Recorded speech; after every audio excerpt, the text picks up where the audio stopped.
Hi friends, అందరికీ నమస్కారం అండి. ఈరోజు మరి ఒక వీడియోతో మేము ముందుకు వచ్చాను. 10th పబ్లిక్ ఎగ్జామ్స్ నేపథ్యంలో మనం బయాలజీ సబ్జెక్ట్ చెప్పుకుంటున్నాం. మరి ఇంతకుముందు నిన్నటి వరకు 7 వీడియోస్ అప్లోడ్ చేయడం జరిగిందండి. Only biology subject 10th. ఈరోజు 8th వీడియో చేస్తున్నాం. ఈరోజు వీడియో ఏంటంటే short answers, very short answers అంటే సింగిల్ మార్కు, 1 మార్కు ప్రశ్నలు జవాబులు ఈరోజు రివైజ్ చేద్దాం. అదేవిధంగా మరి మన కంటెంట్లోకి వెళ్ళబోయే ముందు చిన్న రిక్వెస్ట్. మరి మనది విద్యా విజ్ఞానంతో పాటు ఎడ్యుకేషనల్ ఛానల్ అయినటువంటి మన ఛానల్లో విద్యా విజ్ఞానంతో పాటు మహనీయుల జీవిత కథలు, బాలలకు నీతి కథలు, అదేవిధంగా career guidance, motivational speeches, life style videos, ఈ విధంగా డైలీ వీడియోస్ అప్లోడ్ చేస్తూ ఉన్నామండి. మరి ఈ వీడియోస్ ఒకవేళ మీకు కూడా నచ్చినట్లయితే తప్పనిసరిగా మా ఛానల్ని సబ్స్క్రైబ్ చేసుకోవాల్సిందిగా మనం చేస్తూ ఉన్నాం. అదేవిధంగా తప్పనిసరిగా లైక్ చేయండి. కనీసం ఈ వీడియోకి ఒక 100 లైక్లన్నా రావాలని కోరుకుంటున్నాను. అలా అయితే ఎంతోమంది పిల్లలకి మనం హెల్ప్ చేయగలుగుతాం. ఎందుకంటే మనం చెప్పుకునేది డల్లర్స్ అంటే కొంచెం స్లో లెర్నర్స్ కోసం మనం ఇంపార్టెంట్ కొంచెం షార్ట్ అండ్ స్వీట్గా అందించడం జరుగుతుంది. కాబట్టి మీ వంతు సహాయం, మీ వంతు కృషి ఏంటంటే మన కొంచెం డల్లర్స్ పిల్లలు కొంతమంది ఏంటంటే మీడియం కోసం స్ట్రగుల్ అవుతూ ఉన్నారు. తెలుగు మీడియం నుంచి ఇంగ్లీష్ మీడియంకి చేంజ్ అవ్వడం వల్ల సడన్గా ఇంగ్లీష్ మీడియంలో ఇప్పుడు మరి ఎగ్జామ్స్ రాయవలసి వస్తుంది. అలాంటి వాళ్ళ కోసం కొంచెం మనం హెల్ప్ చేద్దాం. మరి తప్పనిసరిగా లైక్ చేయండి. అలా లైక్ చేస్తే యూట్యూబ్ మరికొంతమందికి ఈ వీడియోని అందుబాటులోకి తెస్తుంది. మరి ఈరోజు మన వీడియోలోకి వెళ్దాం. వెరీ షార్ట్ ఆన్సర్స్ మన వీడియో అయితే మరి అందరూ కూడా ఇంకా స్టూడెంట్స్ ఎవరైతే ఉన్నారో మీ ఫ్రెండ్స్ కూడా షేర్ చేయండి. ఎందుకంటే చాలా చక్కని సమాచారం మనం చర్చించుకుంటూ ఉన్నాం. మనం చాప్టర్ వైజ్ మనం వెరీ షార్ట్ ఆన్సర్స్ చూద్దాం. ఫస్ట్ చాప్టర్ నుంచి మనం వెరీ షార్ట్ ఆన్సర్స్ చూద్దాం. How do autotrophs obtain their energy. మీరు గుర్తుంచుకోండి, ఇవన్నీ కూడా 1 మార్కు ప్రశ్నలు. How do autotrophs obtain their energy. ఈ స్వయం పోషకాలు అనేవి ఎనర్జీని ఎక్కడి నుంచి పొందుతాయి? Autotrophs obtain their energy through photosynthesis by converting carbon dioxide and water into carbohydrates using sunlight. ఇవి ఎక్కడి నుంచి పొందుతాయని చెప్పుకున్నాం. సన్లైట్ అనేది మెయిన్ సోర్స్. ఆటోట్రోఫ్స్కి సన్లైట్ అనేది మెయిన్ సోర్స్. ఆటోట్రోఫ్స్ అంటే మీకు వెంటనే గుర్తు రావాల్సింది ఏంటి? ప్లాంట్స్. ఎందుకంటే అవి సూర్యరశ్మి, గాలిలోని కార్బన్ డైఆక్సైడ్, నేలలోని నీరు, వీటిని ఉపయోగించుకొని మరి కిరణజన్య సంయోగక్రియ అనేటువంటి ఒక చర్యను జరిపి ఆహారాన్ని తయారు చేసుకుంటాయి. దీన్నే మనం ఇంగ్లీష్లో ఫోటోసింథసిస్ అని అంటాం కదా. How do autotrophs obtain their energy అంటే ఫ్రమ్ సన్లైట్ అన్నమాట. Autotrophs obtain their energy through photosynthesis by converting carbon dioxide and water into carbohydrates using sunlight. అంటే ఫోటోసింథసిస్ దీని ఆన్సర్. ఇది కూడా మనం రాయాలి. అంటే సన్లైట్ని వాడుకొని ఈ విధంగా సంశ్లేషించుకుంటున్నాయి అన్న విషయం. Second one, what is the role of guard cells in plants. Guard cells ఉన్నాయి కదా, వాటి తాలూకా రోల్ ఏంటి అని అడుగుతున్నాడు. రోల్ అంటే పాత్ర, అవి వహిస్తున్నటువంటి పాత్ర, వాటి పని. Guard cells control the opening and closing of stomata. Stomata అంటే పత్రరంధ్రాలు. పత్రరంధ్రాలకి అటువైపు ఇటువైపు ఉండే మరి ఆ కణాలని గార్డ్ సెల్స్ అని అన్నాం. ఈ గార్డ్ సెల్స్ తాలూకా డ్యూటీ ఏంటి, ఫంక్షన్ ఏంటంటే మరి వీటికి ఓపెనింగ్ క్లోజింగ్ చేస్తూ ఉంటాయి. ఓపెనింగ్ క్లోజింగ్ అనేది చేస్తూ ఉంటాయి.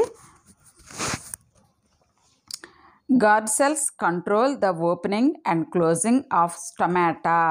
పత్ర రంధ్రాలని ఇంగ్లీష్లో స్టొమాటా అంటాం, STOMATA. Regulating gas exchange and water loss.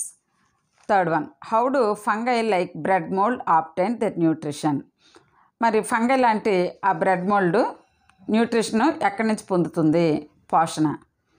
Fungi like bread mould obtain their nutrition by breaking down food material outside their bodies and then absorbing it. ఇవి nutrition ఎలా చేస్తున్నాయంటే by breaking down food material outside their bodies. వాటి శరీరం బాహ్యంగా వెలుపల, వాటి శరీరానికి వెలుపల మరి బ్రేక్ డౌన్ చేస్తున్నాయి దీన్ని, ఫుడ్ మెటీరియల్ని. ఈ విధంగా అవి ఆ తర్వాత అవి అబ్జర్వ్ చేసుకుంటున్నాయి అన్నమాట. అదే ఫుడ్ని అవి అబ్జర్వ్ చేస్తాయి. శోషణ అనాలి. అబ్జర్వ్ అంటే శోషించుకుంటాయి. ఈ విధంగా అవి మరి న్యూట్రిషన్ చేస్తాయి. మళ్ళీ చదువుతున్నాను చూడండి. Fungi like bread mould obtain their nutrition by breaking down food material outside their bodies and then observing it. Next, what is the function of saliva in the digestive system. Saliva అంటే తెలుసు కదా, లాలాజలము. ఈ లాలాజలము నోట్లో ఉండే నాలుక క్రింద లాలాజల గ్రంథులు ఉంటాయి. ఆ లాలాజల గ్రంథుల నుంచి మనకి లాలాజలము స్రవిస్తుంది. దాని యొక్క పాత్ర ఏంటి? మన జీర్ణ వ్యవస్థలో, మన జీర్ణ ప్రక్రియలో దాని పాత్ర ఏంటి అని అడుగుతున్నాడు. Saliva contains enzymes like amylase that begin the break down of starch into simpler sugars.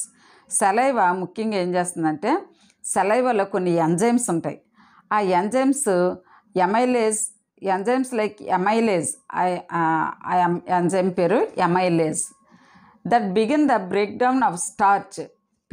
మనం తినే ఆహారంలో పిండి పదార్థాలు ఉంటాయి కదా, మనం అన్నం తింటున్నాం కదా, అన్నం అంతా పిండి పదార్థమే. ఈ విధంగా పిండి పదార్థాల్లో ఉన్నటువంటి ఆ షుగర్స్ని కొంచెం బ్రేక్ డౌన్ చేస్తున్నాయి అన్నమాట. ఆ స్టార్చ్లో ఉన్నటువంటి షుగర్స్ని సెలైవాలో ఉండేటువంటి ఎమైలేజ్ వంటి ఎంజైమ్స్ బ్రేక్ డౌన్ చేస్తున్నాయి. అంటే బ్రేక్ డౌన్ అంటే మనకి డైజెషన్ స్టార్ట్ అయినట్టు అనమాట. డైజెషన్ అనేది అక్కడే స్టార్ట్ అయిపోతుంది, నోట్లోనే, సెలైవాతోనే. Why is the stomach acidic. మన పొట్ట, మన జీర్ణాశయం అనేది ఎసిడిక్గా ఎందుకుంటుంది? ఆమ్లయుతంగా ఎందుకుంటుంది? The stomach is acidic to facilitate the action of the enzyme pepsin which breaks down proteins. అంటే ఇది ఎందుకు ఎసిడిక్గా ఉంటుందంటే, పెప్సిన్ వంటి ఎంజైమ్స్ ఉంటాయి కదా, అవి వాటిని తర్వాత ప్రోటీన్స్ని, మాంసకృతుల్ని బ్రేక్ డౌన్ చేయడానికి ఈ యొక్క ఆమ్లాలు అనేవి ఉపయోగపడతాయి. మళ్ళీ చదువుతున్నాను చూడండి. The stomach is acidic to facilitate the action of the enzyme pepsin which breaks down ప్రోటీన్స్ని బ్రేక్ డౌన్ చేసేటువంటి మరి ఎంజైమ్ పేరు ఏంటన్నమాట? పెప్సిన్. ఇది చాలా ఇంపార్టెంట్. ప్రోటీన్స్ని డైజెస్ట్ చేసేటువంటి ఎంజైము పెప్సిన్. దీన్ని ఫెసిలిటేట్ చేయడం కోసం స్టమక్ ఎసిడిక్గా ఉంటుంది. Next one, how are fats digested in the small intestine. Fats అనేవి చిన్న ప్రేగులో ఏ విధంగా డైజెస్ట్ అవుతాయి? Fats are emulsified by bile salts and then broken down by enzymes like lipase in the small intestine. ఈ fats వంటి ఇలాంటి పదార్థాలు స్మాల్ ఇంటెస్టైన్లో ఏ విధంగా జీర్ణం అవుతున్నాయో అని అడుగుతున్నాడు. అది ఏ విధంగా అంటే, ఎమల్సిఫైడ్ బై బైల్ సాల్ట్స్ అంటే మన పైత్య రసాలు అన్నమాట. లివరు స్రవించేటువంటి రసాలు, bile salts. And then broken down by enzymes like lipase in the small intestine. ఇందాక మనం ప్రోటీన్స్ని, స్టార్చ్ని బ్రేక్ డౌన్ చేసేది ఎమైలేజ్ అని తెలుసుకున్నాం కదా, సెలైవాలో ఉండేది. నెక్స్ట్ ప్రోటీన్స్ని బ్రేక్ డౌన్ చేసేది పెప్సిన్ అని తెలుసుకున్నాం. ఇప్పుడు చూడండి, ఫ్యాట్స్ని బ్రేక్ డౌన్ చేసేది ఏ ఎంజైము? మరి ఇక్కడ చెప్తున్నాడు చూడండి, ఫ్యాట్స్ని bile salts and then broken down by enzymes like lipase ఫ్యాట్స్ని బ్రేక్ డౌన్ చేసే ఎంజైమ్ పేరు లైపేజ్, గుర్తుంచుకోండి. ఈ విధంగా మరి లైపేజ్ అనే ఎంజైమ్ వలన ఫ్యాట్స్ అనేవి బ్రేక్ డౌన్ అయ్యి ఎమల్సీకరణం జరిగి ఈ చిన్న ప్రేగులో ఇవి డైజెస్ట్ అవుతున్నాయి అన్నమాట. వాట్ ఈజ్ మళ్ళీ చదువుతాను చూడండి. Fats are emulsified by bile salts and then broken down by enzymes like lipase in the small intestine. Small intestine అంటే చిన్న ప్రేగు. What is the rule of villi in the small intestine? Villi అంటే చిన్న ప్రేగులో మనకి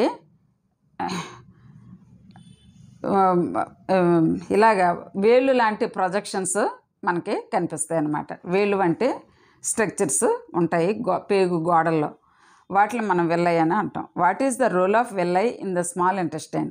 small ఇంటెస్టైన్లో ఉన్నటువంటి ఈ వేళ్ళు వంటి విల్లై తాలూకా ఈ నిర్మాణాలు ఏమి చేస్తాయి? విల్లై increase the surface area for absorption of nutrients into the blood stream. మరి తిన్న ఆహారం రక్తంలో కలవాలి కదా, ఆ విధంగా కలిసేటప్పుడు మరి సర్ఫేస్ ఏరియా ఎక్కువగా ఉంటే ఎక్కువ శోషణం త్వరగా జరుగుతుందన్నమాట. ఆ విధంగా విల్లై అనేవి సర్ఫేస్ ఏరియాని ఎక్కువగా చేసి త్వరగా ఫుడ్ అబ్జార్ప్షన్ని బ్లడ్ స్ట్రీమ్లోకి ఫుడ్ని అబ్జర్వ్ చేసి బ్లడ్ స్ట్రీమ్లోకి కలపడానికి సహాయపడుతున్నాయి అన్నమాట. Villi increase the surface area for absorption of nutrients into the blood stream. Why is the small intestine longer in herbivores than in carnivores. చాలా ఇంపార్టెంట్ చూడండి. మరి స్మాల్ ఇంటెస్టైన్ హెర్బివోర్స్లో లాంగర్ పొడవుగా ఉంటుంది. కార్నివోర్స్ అంటే మాంసాహారుల్లో, హెర్బివోర్స్ అంటే శాకాహారులు, గడ్డి ఆకులు ఇవే తింటాయి, ఆకులు పళ్ళు కాయలు ఇవి తినేవాళ్ళని, అంటే మాంసం తినకుండా ఓన్లీ ఈ యొక్క వృక్షాలని గడ్డి వీటిని తినే వాటిని హెర్బివోర్స్ అంటాం. కార్నివోర్స్ అంటే మాంసము ఇవన్నీ కూడా తినే వాటిని కార్నివోర్స్ అని అంటాం అన్నమాట. Herbivores have a longer small intestine to digest cellulose. Herbivores అనేవి లాంగర్ స్మాల్ ఇంటెస్టైన్, చిన్న ప్రేగులు పొడవు ఎక్కువగా ఉంటుందన్నమాట హెర్బివోర్స్కి. ఎందుకు అంటున్నాడు, కార్నివోర్స్కి కొంచెం పొట్టిగా ఉంటుంది స్మాల్ ఇంటెస్టైన్ అనేది. ఈ తేడా ఎందుకు అంటున్నాడు చూడండి. Herbivores have a longer small intestine to digest cellulose which takes more time compared to the digestion of meat. అంటే చూడండి, లాంగర్ టు డైజెస్ట్ సెల్యులోజ్ అనే పదార్థాన్ని జీర్ణం చేసుకోవడానికి వీలుగా వీటి డైజెస్టివ్ సిస్టములో ఉన్నటువంటి ఈ స్మాల్ ఇంటెస్టైన్ లాంగర్గా ఉంటుందట. Which takes more time compare to the digestion of meat. మనం అనుకుంటాం మాంసమే ఎక్కువ సేపు జీర్ణం అవుద్దని, కానీ అంతకంటే ఎక్కువ టైము వాటికి అది ఆ శాకాహారము జీర్ణం అవడానికి ఎక్కువ సమయం పడుతుంది. కాబట్టి మరి వాటి స్మాల్ ఇంటెస్టైన్ ఎక్కువగా ఆ సెల్యులోజ్ని డైజెస్ట్ చేసుకోవడానికి వీలుగా, అంత సమయం ఉండడానికి వీలుగా ఎక్కువ పొడవు ఉంటుందన్నమాట. What happens to undigested food in the large intestine? మరి మనకు తెలుసు స్మాల్ ఇంటెస్టైన్లో ఫుడ్ అనేది బ్లడ్ స్ట్రీమ్లోకి ద్రవ రూపంలో కలిసిపోతూ ఉంటుంది. ఇంకా మరి చెత్త మిగిలినటువంటి మరి అన్డైజెస్టెడ్ ఫుడ్ ఉంటుంది, అది ఏంటి అవుతుంది అని అడుగుతున్నాడు. Undigested food in the large intestine is dehydrated with water being absorbed before being excreted as waste. దాన్ని మనం ఎక్స్క్రీట్ చేస్తాం, మలం రూపంలో ఎక్స్క్రీట్ చేస్తాం అన్నమాట. అయితే అది అలాగా ఎక్స్క్రీట్ చేసే ముందు దానిలో ఉన్న వాటర్ పార్ట్ అంతా బాడీ తీసుకుంటుంది. తర్వాత ఇంకేంటి, undigested food in the large intestine. ఇది గుర్తుంచుకోండి, ఎక్కడ లార్జ్ ఇంటెస్టైన్లో ఎక్స్క్రిషన్కి ఇది రెడీగా ఉంటుంది అన్నమాట. స్మాల్ ఇంటెస్టైన్ అయితే ఫుడ్ అబ్జార్ప్షన్ అయ్యి బ్లడ్ స్ట్రీమ్లో కలుస్తుంది. ఈ లార్జ్ ఇంటెస్టైన్లో ఏమవుద్ది, అన్డైజెస్టెడ్ ఫుడ్ అనేది ఎక్స్క్రీట్గా తయారైపోయి వెళ్ళిపోద్ది అనమాట.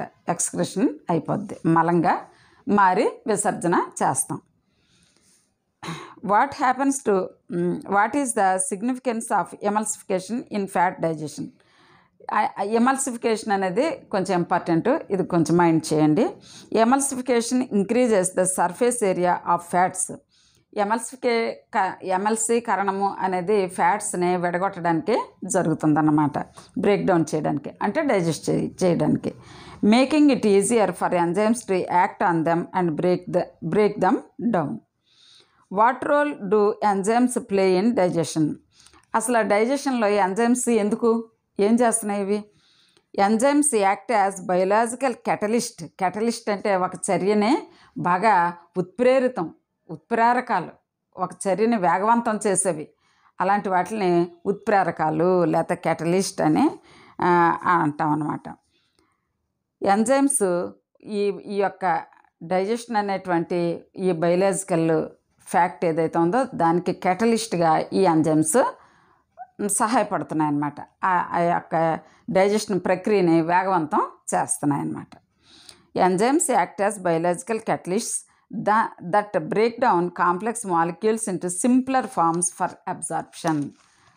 ఆ యొక్క సంక్లిష్టమైనటువంటి మరి ఆ ఫుడ్ని బాగా సింప్లిఫై చేసి అబ్జార్ప్షన్కి రెడీగా చేస్తాయి అన్నమాట ఇవి. How do autotrophs differ from heterotrophs in their nutritional process? Autotrophs produce their food from inorganic sources via photosynthesis, while heterotrophs rely on consuming other organisms for nutrition. ఆటోట్రోఫ్స్కి హెటరోట్రోఫ్స్కి తేడాల్లో మనం ఈ పాయింట్ చదువుకున్నాము. ఆటోట్రోఫ్స్ ఎవరి మీద ఆధారపడవు, కానీ హెటరోట్రోఫ్స్ వాటి ఆహారము ఫోటోసింథసిస్ ద్వారా అవే తయారు చేసుకుంటాయి. కానీ హెటరోట్రోఫ్స్ మాత్రం ఆహారం కొరకు ఆటోట్రోఫ్స్ మీద ఆధారపడతాయి అన్నమాట. Rely on consuming other organisms for nutrition అంటే ఓన్లీ ఆటోట్రోఫ్స్ మీదనే కాదు, మిగిలిన ఆర్గానిజమ్స్ని కూడా తినేస్తాయి, మిగిలిన ఆర్గానిజమ్స్ మీద ఆధారపడతాయి. ఇంకా మనము ఈ ఫస్ట్ లెసన్లో మనం షార్ట్ ఆన్సర్స్ చూసాము, very short answers. Next, what is the primary product of aerobic respiration? The primary product of aerobic respiration are carbon dioxide, water and large amount of energy. అసలు aerobic respiration అంటే oxygen present అవుద్ది, oxygen అనేది ఉండి అయ్యే రెస్పిరేషన్ని aerobic respiration అంటామని తెలుసు మీకు. అందులో మరి ప్రైమరీ ప్రోడక్ట్స్ ఏంటి అని అడుగుతున్నాడు. అది aerobic respiration are carbon dioxide, water, ఇంతే కాకుండా చాలా శక్తి విడుదలవుద్ది. రెస్పిరేషన్లో మనకు వచ్చేటువంటి గొప్ప ప్రోడక్ట్ ఏంటంటే energy. What does anaerobic respiration produce in ఈస్ట్లో ఎనరోబిక్ రెస్పిరేషన్ జరుగుతుంది కదా, మరి అది ఏం ప్రొడ్యూస్ చేస్తుంది? Anaerobic respiration in yeast produces ethanol, carbon dioxide and less energy compare to aerobic respiration. Ethanol అనేది తయారవుతుంది, కార్బన్ డైఆక్సైడ్, తర్వాత లెస్ ఎనర్జీ. ఏరోబిక్ రెస్పిరేషన్ అంత ఎనర్జీ ఉండదు, ఎందుకని ఇక్కడ ఆక్సిజన్ ఉండదు కాబట్టి లెస్ ఎనర్జీ తయారవుతుంది. What is pyruvate and what role does it play in respiration? Pyruvate అంటే ఏంటి, అది శ్వాసక్రియలో ఏ విధంగా సహాయపడుతుంది? Pyruvate is a 3 carbon molecule produced from glucose during glycolysis and is further broken down in aerobic or anaerobic respiration. Pyruvate అనేది 3 carbon molecules కలిగినటువంటి ఒక గ్లూకోజ్ పరమాణువు లాంటిది. Molecule produced from glucose during glycolysis అనే చర్యలో మరి ఇది రిలీజ్ అవుతుందన్నమాట. And is further broken down in aerobic or anaerobic respiration. Where does aerobic respiration take place in the సెల్లో ఏరోబిక్ రెస్పిరేషన్ ఎక్కడ జరుగుతుందని అని అడుగుతున్నాడు. Aerobic respiration takes place in the mitochondria of the cell. ఎక్కడమ్మా? మైటోకాండ్రియాలో మరి ఈ యొక్క ఏరోబిక్ రెస్పిరేషన్ జరుగుతుంది. What happens to pyruvate during anaerobic respiration in muscles? During anaerobic respiration in muscles, pyruvate is converted into lactic acid which can cause cramps. మరి what is ATP and why is it important for cells? ATP అంటే ఏంటి? ఇది చాలా important చూడండి. ATP అంటే మనం short ఎబ్రివేషన్స్లో చెప్పినప్పుడు మీకు చెప్పాను, adenosine triphosphate is important for cells because it provides the energy needed for various cellular processes. ఈ సెల్యులార్ ప్రాసెస్ అన్నిటికీ కూడా ఈ ఎనర్జీయే ఆధారం, కాబట్టి ఏటీపీ అనేది మనకు చాలా అవసరం. How is ATP formed in cells? ATP ఎలా తయారవుతుంది సెల్స్లో, కణాల్లో? ATP is formed from ADP, adenosine diphosphate నుంచి ఏటీపీ తయారవుతుంది. And inorganic phosphate through the energy released during respiration. How do fish obtain oxygen from their environment? Fish ఎక్కడ ఉంటుంది? నీటిలో ఉంటుంది. మరి దానికి ఆక్సిజన్ ఎక్కడ నుంచి వస్తుంది అని అడుగుతున్నాడు. Fish obtain oxygen by passing water over their gills. మరి చేపలకి ఇలాగా సైడ్కి చూస్తే ఎర్రటి రింగులు లాంటివి కనిపిస్తాయి, చాలా రెడ్గా చిన్న పీచ్ లాగా ఉంటాయి, చిన్న చిన్న చిన్న బ్రష్ లాంటివి. వాటిలో మనం గిల్స్ అంటాం, తెలుసు కదా, ఇటు ఉంటాయి ఇటు ఉంటాయి, శంఖాలు అంటాం. ఆ శంకులు ఇలా ఎత్తితే మనకి గిల్స్ కనిపిస్తాయి. ఈ నోటితో నీరు తాగి ఈ గిల్స్లో నుంచి అది వదిలేస్తూ ఉంటుంది. అలా వదిలినప్పుడు ఆ నీటిలో ఉండే ఆక్సిజన్ని ఆ గిల్స్లో ఉండేటువంటి రెడ్గా ఉంటుంది కదా, రక్తం ఎక్కువగా ఉంటుంది గిల్స్లో, అది శోషించుకుంటుంది అన్నమాట, అబ్జర్వ్ చేసుకుంటుంది. Fish obtain oxygen by passing water over their gills where oxygen is absorbed and carbon dioxide is expelled. Carbon డైఆక్సైడ్ని వదిలేస్తుంది, మరి ఆక్సిజన్ని అబ్జర్వ్ చేస్తాయి అన్నమాట ఫిష్ మనలాగే. What is the function of alveoli in the lungs? Alveoli అంటే చిన్న చిన్న రంధ్రాలు, ఇవి లంగ్స్లో ఉంటాయి, ఊపిరితిత్తుల్లో. వాటి పని ఏంటి అని అడుగుతున్నాడు. Alveoli are tiny air sacs in the lungs where the exchange of oxygen and carbon dioxide between the air and blood occurs. ఇవి ఆక్సిజన్ కార్బన్ డైఆక్సైడ్ వాయువులు ఎక్స్చేంజ్ అవ్వడానికి ఈ ఏల్వియోలై అనేవి ఆ చిన్న చిన్న రంధ్రాలు ఈ గ్యాస్ ఎక్స్చేంజ్కి ఉపయోగపడుతున్నాయి అన్నమాట. తర్వాత how do terrestrial animals differ from aquatic animals in there respiration? Terrestrial అనగానే మనం భూమి మీద, భూచరాలు, భూమి మీద నివసించేవి అని అర్థం చేసుకోవాలి. ఎక్వా అని మీకు ఎక్కడొచ్చినా నీటికి సంబంధించింది అని గుర్తుంచుకోవాలి. నీటికి సంబంధించింది అంటే అక్వాటిక్ యానిమల్స్ అంటే నీటిలో ఉండే ప్రాణులు. ఈ వీటికి ఏ విధమైన తేడా ఉంటుంది? ఈ భూమి మీద ఉండే వాటికి నీటిలో నివసించే జీవులకి ఏమిటి తేడా అని అడుగుతున్నాడు. Terrestrial animals breathe atmospheric oxygen directly while aquatic animals extract dissolved oxygen from water.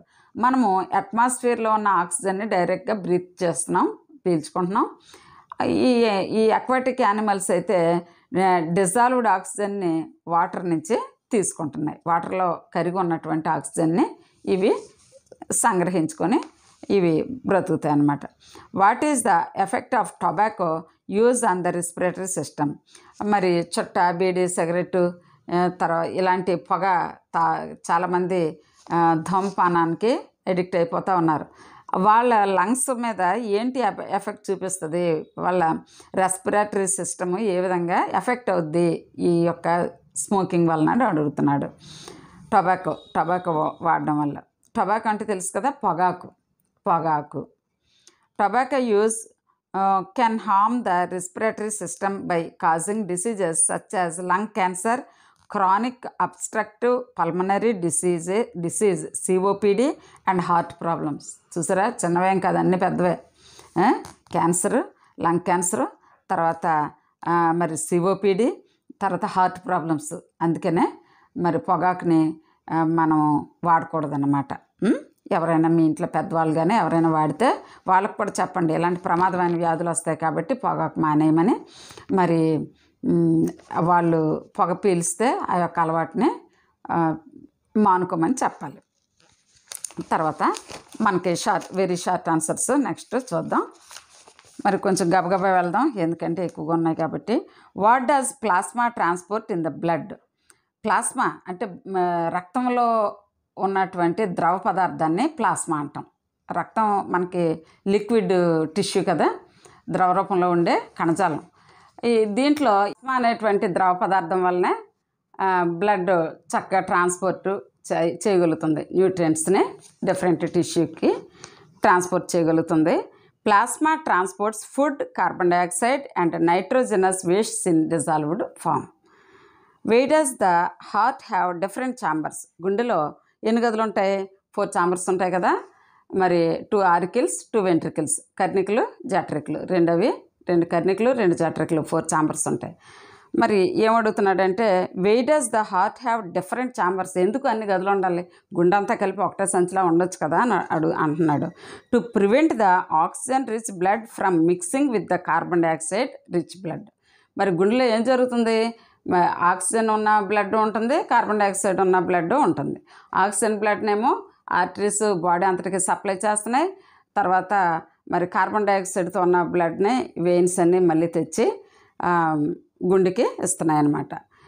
ఈ విధంగా మరి గుండెలో ప్యూర్ బ్లడ్, ఇంప్యూర్ బ్లడ్ ఉంటుంది కదా. అంటే కార్బన్ డైఆక్సైడ్ ఉన్న బ్లడ్ని ఇంప్యూర్ బ్లడ్ అంటాం. కాబట్టి ఈ రెండు కలిసిపోకుండా ఆక్సిజన్ రిచ్ బ్లడ్, ఈ యొక్క కార్బన్ డైఆక్సైడ్ రిచ్ బ్లడ్ కలిసిపోకుండా డిఫరెంట్ ఛాంబర్స్ ఉన్నాయన్నమాట. To prevent the oxygen rich blood from mixing with carbon dioxide rich blood. How many chambers does a fish heart have? చేప గుండెకు ఎన్ని గదులు ఉంటాయి? A fish heart has 2 chambers. గుర్తుంచుకోండి, 2 chambers, 2 గదులు ఉంటాయి చేప గుండెకు. What instrument is use to measure blood pressure? Blood ప్రెషర్ని దేనితో కొలుస్తాము? ఏ పరికరంతో? Blood pressure is measured using a sphygmomanometer. Sphygmomanometer అనే దాంతో బ్లడ్ ప్రెషర్ బీపీని కొలుస్తాం. What are capillaries? క్యాపిలరీస్ అనగానేమి? అంటే రక్తకేశ నాళికలు అంటే ఏంటి? Capillaries are the smallest blood vessels with walls that are 1 cell thick allowing exchange of materials. చాలా సన్నటి రక్తనాళాలని క్యాపిలరీస్ అంటాం. What is lymph? Mention its function. Lymph గ్రంథులు అంటే ఏంటి? వాటి ఫంక్షన్ ఏంటి? Lymph is a tissue fluid similar to plasma but colourless and with less protein. Plasma లాగే ఉంటుంది కానీ దీనికి రంగు ఉండదు, మరియు ప్రోటీన్ కూడా తక్కువగా ఉంటుంది. Carries digested and absorbed fat from intestine and drains excess. What part of the plant primarily absorbs water and minerals from the soil? Soil నుంచి, నేల నుంచి ఏ భాగము నీటిని పీల్చుకుంటుంది మొక్కల్లో? The roots. తెలుసు కదా మనకి, వేర్లే కదా పీలుస్తాయి. The roots are the part of the plant that primarily absorbs water and minerals from the soil. ఉట్టు వాటరే కాదు, వాటర్తో పాటు మినరల్స్ను కూడా పీలుస్తున్నాయి. తర్వాత what are the 2 main types of conducting tubes in plant transport system? The 2 main types of conducting tubes in plant transport system are xylem and phloem. ఈ రెండు కూడా మరియు ప్లాంట్లో ట్యూబ్స్, రెండు కూడా ట్యూబ్స్ ట్రాన్స్పోర్ట్, ముఖ్యంగా ఈ రెండు కూడా ట్రాన్స్పోర్ట్ సిస్టంలో చాలా ఇంపార్టెంట్. జైలం, ఫ్లోయం గుర్తుంచుకోండి. దారువు పోషక కణజాలం. What process creates a suction that pulls water up through the xylem? The process of transpiration creates a suction that pulls water up through the xylem. Pulls అంటే లాగడము. మరి transpiration అనే ఒక బాష్పోత్సాకం జరుగుతున్నాయి కదా మొక్కల్లో. మరి పీల్చినటువంటి నీటిని, ఎక్సెస్ వాటర్ని ఆకుల ద్వారా మరి వాతావరణంలోకి వదిలేస్తాయి పత్రరంధ్రాలు, స్టమాటోలో ఉండేటువంటి ఈ రంధ్రాలు. కాబట్టి ఈ pulls water up through the xylem, ఈ xylem ద్వారా ఈ యొక్క నీటిని పీలుస్తున్నాయన్నమాట. What is the term used for the loss of water in the form of vapour from the aerial parts of a plant? ఇప్పుడు చెప్పుకున్నాం కదా అదే. The loss of water in the form of vapour from the aerial parts of a plant is called transpiration. ఇది important. ఇది transpiration అనే ఈ definition మాత్రం చాలా ఇంపార్టెంట్, గుర్తుంచుకోండి. The loss of water in the form of vapour, ఆవిరి రూపంలో పోతూ ఉంటుంది, from the aerial parts of a plant, గాలిలో ఉండేటువంటి ఈ ఆకుల ద్వారా మరి ఈ వాటర్ వేపర్ ఇది వెళ్ళిపోతూ ఉంటుంది అనమాట. దీన్నే ట్రాన్స్పిరేషన్ లేదా బాష్పోత్సేకం అని అంటాం. తర్వాత చూడండి, మనం నెక్స్ట్ లెసన్కి వెళ్దాం. What is the biological process of removing harmful metabolic waste from the body called? మరి మన శరీరం నుంచి వ్యర్థాలని నిర్మూలించే ప్రక్రియల్ని ఏమంటాం తెలుసు కదా మీకు. ఏమంటాము? ఎక్స్క్రిషన్ అంటాం. The biological process of removing harmful metabolic wastes from the body is called excretion. ఇవన్నీ కూడా మనకి షార్ట్ ఆన్సర్స్లో చాలా ఇంపార్టెంట్. ఇవి ఎక్స్క్రిషన్ అంటే ఏంటో తెలుసుకోవాలి. How do unicellular organisms primarily remove metabolic wastes? Unicellular organisms primarily remove metabolic waste through simple diffusion వ్యాపనం అనే ప్రక్రియ ద్వారా ఏకకణ జీవులు ఇలాంటి ప్రిమిటివ్ ఆర్గానిజమ్స్లో మనకి వేస్ట్స్ అనేవి బయటికి పోతాయి అన్నమాట. యూనిసెల్యులార్ ఆర్గానిజమ్స్ అంటే ఏకకణ జీవులు. What is the purpose of urine production? Urine ఎందుకు ప్రొడ్యూస్ అవ్వాలి మన బాడీ నుంచి? The purpose of urine production is to filter out waste products from the blood. మన శరీరంలో రక్తాన్ని వడపోసి మలినాలని వేరు చేయడానికి మనకి ఏం జరుగుతుందన్నమాట, యూరిన్ అనేది ప్రొడ్యూస్ అవుతుంది. The purpose of urine production is to filter out waste products from the blood. What is the basic filtration unit in the kidneys called? మరి కిడ్నీస్లో బేసిక్ ఫిల్టరేషన్ యూనిట్ని ఏమంటాం తెలుసు కదా మీకు. నెఫ్రాన్ అని అంటాం. నెఫ్రాన్, దాని డయాగ్రామ్ కూడా మనం నేర్చుకోవాలి, అది కూడా important. The basic filtration unit in the kidneys is called a nephron. What is an artificial kidney used for? Artificial kidney, కృత్రిమ మూత్రపిండము దేనికి? An artificial kidney is used to remove nitrogenous waste products from the blood through dialysis. దీన్ని ఏమంటాం చెప్పగలరా? ఈ కృత్రిమంగా ఈ మూత్రపిండాలను ఉపయోగించి చేసేదాన్ని డయాలసిస్ని హీమోడయాలసిస్ అంటాం. హెచ్ఈఎంఓ హీమోడయాలసిస్ అని అంటాం కదా. ఆర్టిఫిషియల్ కిడ్నీ అయినా మనకి ఉన్నటువంటి నేచురల్ కిడ్నీ అయినా ఫంక్షన్ మాత్రం ఒకటే. ఏంటి? ఈ నైట్రోజనస్ వేస్ట్స్ని బ్లడ్ నుంచి రిమూవ్ చేసి బయటికి యూరిన్ రూపంలో ఎక్స్క్రీట్ చేస్తాయి అన్నమాట. How is the artificial kidney different from a natural kidney? The artificial kidney is different from a natural kidney because it lacks the reabsorption process.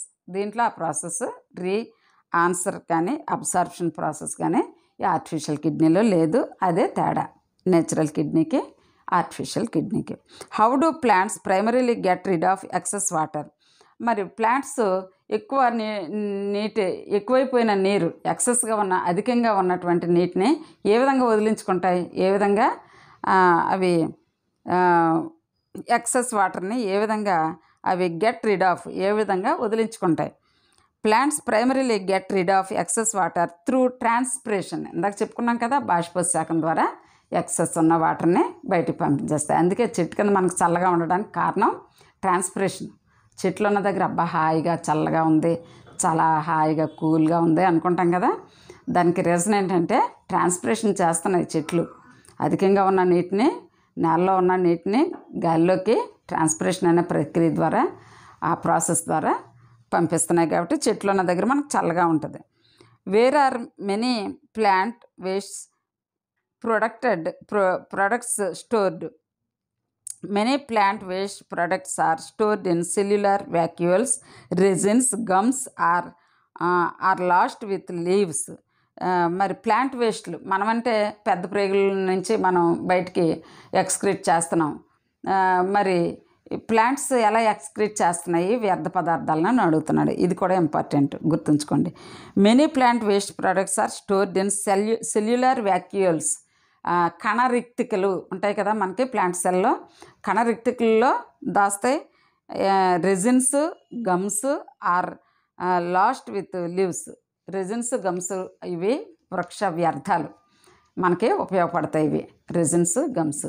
అంతేకాకుండా కొన్ని పత్రాల ద్వారా కూడా వదిలేస్తుంటాయి వ్యర్థ పదార్థాలని. How is the amount of urine produced regulated? మరి urine ఎంత తయారవ్వాలని ఏంది రెగ్యులర్ చేస్తుంది అని అడుగుతుంది. The amount of urine produced depends on the amount of excess water and dissolved wastes present in the body. మరి ఈ విధంగా చూడండి. వాట్ ఈస్ ఈ విధంగా the amount of urine produce depends on the amount of excess water and dissolved waste present in the body. Excess water తర్వాత ఉన్నటువంటి మలినాలు బట్టి urine ఎంత రావాలనేది డిసైడ్ అవుతుందన్నమాట. మరి ఫ్రెండ్స్, ఈరోజు సగం మనం రివైజ్ చేసాం. Short answers, very short answers సగం మనం రివైజ్ చేసాము, చూసాము. మరి మిగిలిన ఇంకో సగం ఉన్నాయి, హాఫ్. ఇవి రేపు మళ్ళీ మనం నెక్స్ట్ వీడియోలో ఇవి రివైజ్ చేద్దాము. మరి ఇవి జాగ్రత్తగా ఎక్కడ మిస్ అవ్వకుండా అన్నీ కూడా చెప్పాను ఇంతవరకు ఈ చాప్టర్స్లో, ఫస్ట్ చాప్టర్స్లో. కాబట్టి మీరు ఈ వీడియోని ఫాలో అయితే మీరు షార్ట్ ఆన్సర్స్లో మంచి మీకు కొంచెం కాన్ఫిడెన్స్ ఉంటుంది అన్నమాట. కాబట్టి తప్పనిసరిగా నేర్చుకోండి. మరి థ్యాంక్ యూ ఫర్ వాచింగ్. ఇదే విధంగా మరి మిగిలిన వీడియోలు ఎవరైనా మిస్ అయితే అవి కూడా చూడండి. మరి ఇంకా ఒకవేళ మన ఛానల్ని సబ్స్క్రైబ్ చేసుకోకపోతే సబ్స్క్రైబ్ చేసుకోవాల్సిందిగా మనం చేస్తూ, ఈ వీడియో మీకు నచ్చితే తప్పనిసరిగా లైక్ చేయండి. Thank you very much. Thank you for watching. నమస్తే.